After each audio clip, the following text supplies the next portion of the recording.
Hello my dear students, welcome to my channel Triyasha study centre. হ্যাঁ friends, তোমরা যারা একাদশ শ্রেণীতে পড়ছো এবং তোমাদের যাদের হিস্ট্রি বিষয়টি তোমরা নিয়েছো, তোমাদের আজকের একটি ইতিহাসের খুব কম সময়ের অর্থাৎ খুব ছোট্ট একটি ভিডিও তোমাদের দিচ্ছি এমসিকিউ। আমি এখানে কিন্তু অপশান লিখিনি, অপশান লিখলে অনেকটা সময় চলে যাবে, অনেকটা দেরি হয়ে যাবে। আমি তোমাদের ফাইনাল সাজেশান বেশ কিছুদিনের মধ্যে, আর 2-4 দিনের মধ্যে আমি তোমাদের দিয়ে দেবো। এটি প্রথম চ্যাপ্টার থেকে আরও ইম্পর্টেন্ট বলা ভুল হবে, কারণ আমি তোমাদের খুঁটিয়ে প্রশ্ন দিচ্ছি। তোমাদের যখন লাস্ট মিনিট সাজেশানটা আমি দেবো, তখন তোমাদের ইম্পর্টেন্টগুলো এর থেকে তুলে দেবো।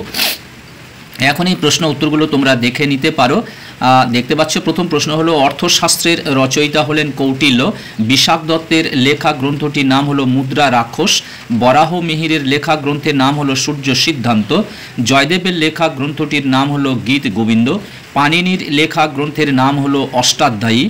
বাণভট্টের লেখা গ্রন্থটির নাম হলো কাদম্বরী। কোন গ্রন্থে ইন্ডিয়ার নাম প্রথম পাওয়া গিয়েছে? অ্যান্সার হবে হিস্টোরিয়া গ্রন্থে। কাশ্মীরের কবি কলহনের লেখা গ্রন্থটির নাম হলো রাজতরঙ্গিনী। রামচরিত কার লেখা সন্ধ্যাকর নন্দী।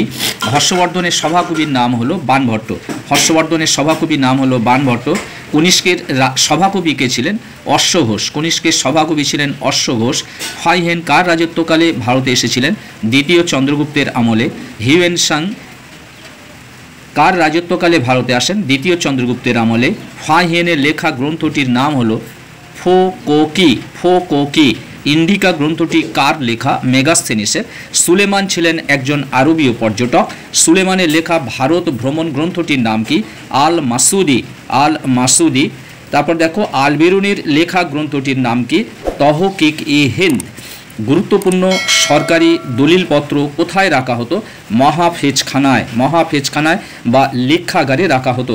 বন্ধুরা, তোমরা যারা এখনও চ্যানেলটি সাবস্ক্রাইব করোনি, অবশ্যই তোমরা চ্যানেলটি সাবস্ক্রাইব করে নাও, বন্ধুদেরকে লিঙ্ক বেশি করে শেয়ার করো। তোমাদের আর কয়েকদিনের মধ্যে তোমাদের লাস্ট মিনিট সাজেশনটি এসে যাবে। এটি তোমাদের প্রথম অধ্যায় থেকে আমি বেশ 2-3টে ভিডিও তোমাদেরকে দিয়েছি। আজকেরই এটা যত সম্ভব 3 নম্বর ভিডিও তোমাদের এমসিকিউগুলো যাচ্ছে। তারপর দেখো, দ্য সিটি অফ গড গ্রন্থটি কার লেখা? সেন্ট অগাস্টাইনের লেখা। ইতিহাস হলো ঈশ্বরের ইচ্ছার বহিঃপ্রকাশ, কথাটি কে বলেছেন? Saint Augustine. ইতিহাসের মূল নায়করা হলেন ঈশ্বরের প্রতিনিধি, এ কথাটি কে বলেছেন? ঐতিহাসিক র্যাঙ্কে influence of Islam on Indian culture গ্রন্থটি কে রচনা করেন? ঐতিহাসিক তারাচাঁদ রায়।